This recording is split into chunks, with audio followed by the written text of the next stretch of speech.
Hi friends, నేను తెల్ల వంకాయలు కోసాను కదా, అవి నేను కర్రీ చేయడం చూపిస్తాను. చూడండి, ఇదిగోండి వంకాయలు, ఆయిల్,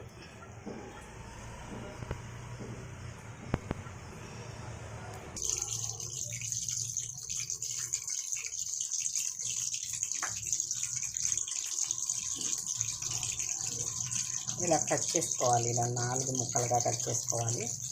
అన్నీ ఇలా కట్ చేశాను నేను. చూడండి,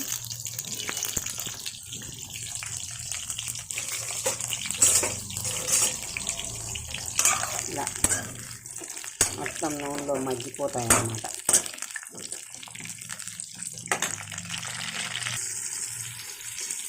ఇలా మెత్తగా అయిపోవాలి. ఇలా నొక్కుతుంటే చక్కగా ఇలా ఉన్నాయనుకోండి, ఉడికిపోయినట్టు.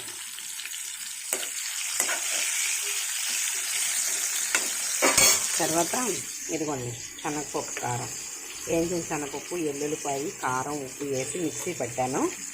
ఇంకా నేను ఈ కరివేపాకు కూడా వేస్తున్నా.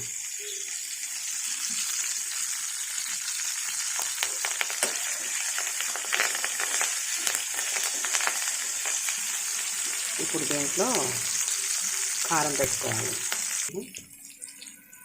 ఇలా 1 స్పూన్ తీసుకుని ఇలా అన్నింటిలో ఇలా పెట్టేసుకోవాలి. ఇలా అన్నిటిలో పెట్టేసుకున్నాక పైన కూడా కొంచెం చల్లుకుంటే ఇంకా బాగుంటుంది. ఇలా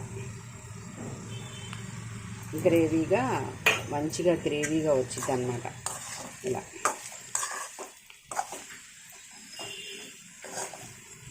చక్కగా దగ్గరికి అయిపోయిన తర్వాత కట్టేసుకోవడమే.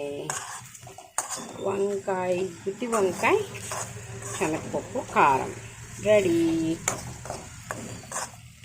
ఇది మీకు నచ్చితే మీరు కూడా ట్రై చేయండి. Okay, bye.